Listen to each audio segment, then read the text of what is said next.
A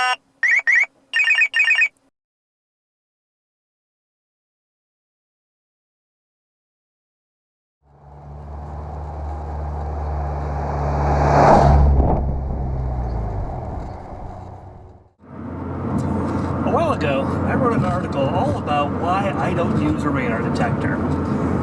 I said that 90% of the time they went off, they weren't really speed traps, and that they frequently didn't go off when there were actual police speed traps around. And so it just wasn't worth the effort. Well, I posted that article, got a lot of comments, and I was approached by K40 Electronics to test and review two of their top-of-the-line detectors, the RLS2 portable and the RL360i integrated system. I try to keep an open mind, so I said, why not? So I've been using both of the units for a little while. Here's what I think of them. K40 scan active. GPS connected. The K40 RLS2 is their top-of-the-line portable radar detector. I reviewed it extensively in a previous article, but basically it has all the usual features, all the bands, laser detection, GPS connectivity, so you can mark to mute certain areas, as well as mark to alert. It has extensive filtering built in, much better than the old detectors I used to use. And yeah, it's a pretty good system. I've been using it for a few weeks, and it's worked well. K40 scan active. GPS connected. The K40 RL360i is a fully integrated radar detection and laser protection system. There isn't really much to show you other than these two LEDs on the dashboard here, which you saw light up. There's also this optional control panel which we had installed in my center console. This controls all of the radar detector functions. There is a wireless remote control that comes standard, which if you make your settings, stash that in your glove box, the detector is completely invisible. This is an option, but we threw it in with this installation, and it works pretty well. In addition to being almost completely hidden, one feature of the RL360i that the RLS2 doesn't have is full laser protection. This looks like an ordinary license plate frame, but at the top here, this whole frame actually is one of K40's laser diffusers. This sensor at the top here actually detects the presence of laser and shoots laser back to jam it and prevent it from getting a lock on your speed. This is legal. Radar jamming isn't, but laser is light, so that is legal. And I don't know if you can see it, but that right there is the front antenna of the RL360i, just hiding there behind the grill. It's almost completely invisible. You can see my horn on the other side much better than you can see the system. The rear antenna is completely invisible because it's hidden behind the plastic of the bumper right about there. Can't see it at all.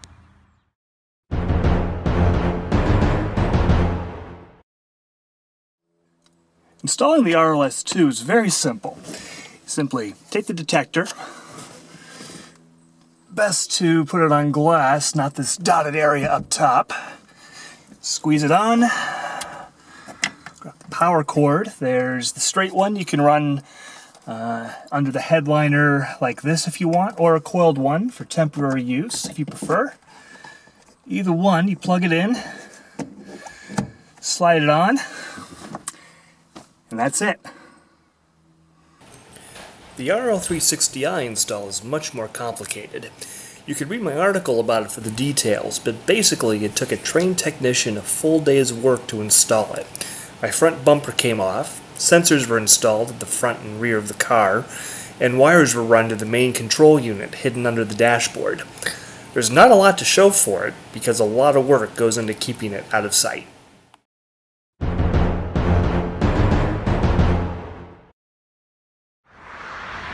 what we have behind me is a speed sign. This is a known radar target. I know from previous passes this operates on K-band, and it'll make a good test to see how well each of the two detectors works and how early they alert me to the presence of radar. First, the K40 RLS2. K-band.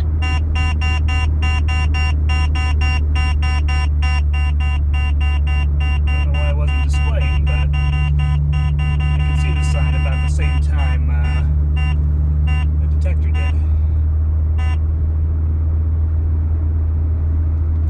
Well, let's see what happens as we approach from the rear. A nice Porsche.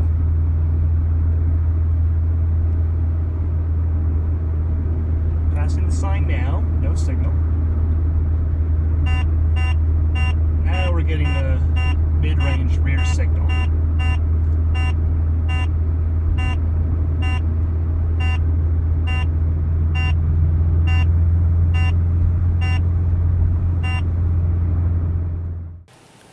Now the same test on the RL360i.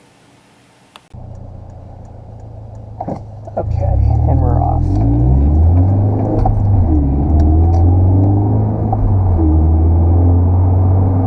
Again, steady speed on the approach.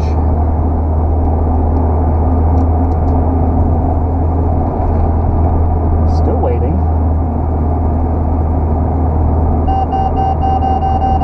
There we go. Right about the same time it came into sight with my eyes. We're getting a rear reading before we even passed it because it's actually bouncing off the car behind me and into the rear antenna. That's pretty impressive. If a little inaccurate, you have to know how to read these signals you're getting. Now we're passing the outer sign.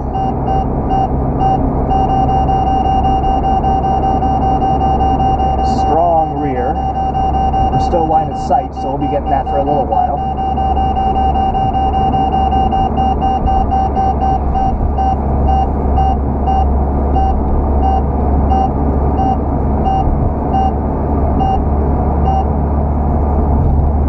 Finally out of range.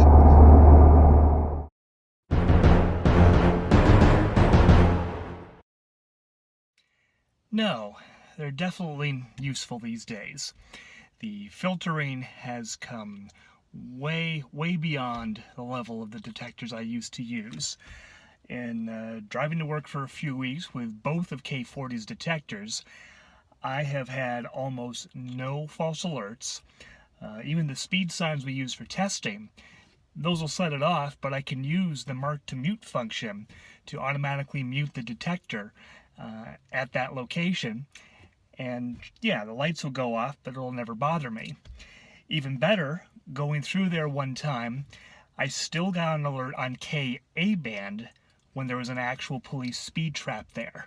So just because I marked to mute K band doesn't mean I still don't get alerts. That was another one of my big concerns with the old detectors. So yeah, the modern detectors are much more advanced and they're very useful.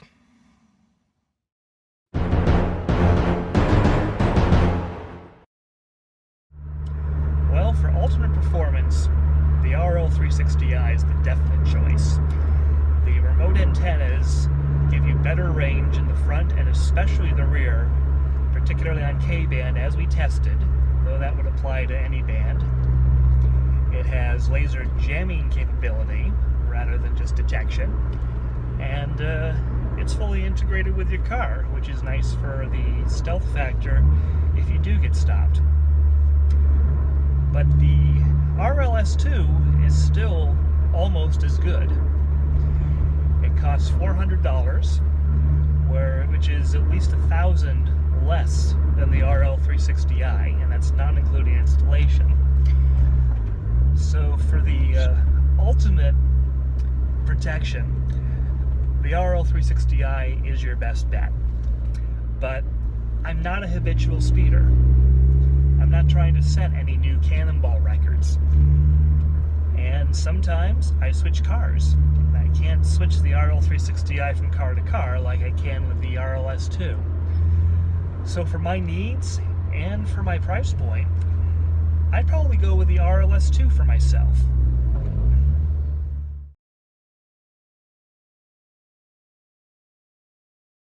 The RL360i has better range, as we found, plus laser jamming capabilities. I have this nasty lens flare across my face, and this isn't even a J.J. Abrams flick.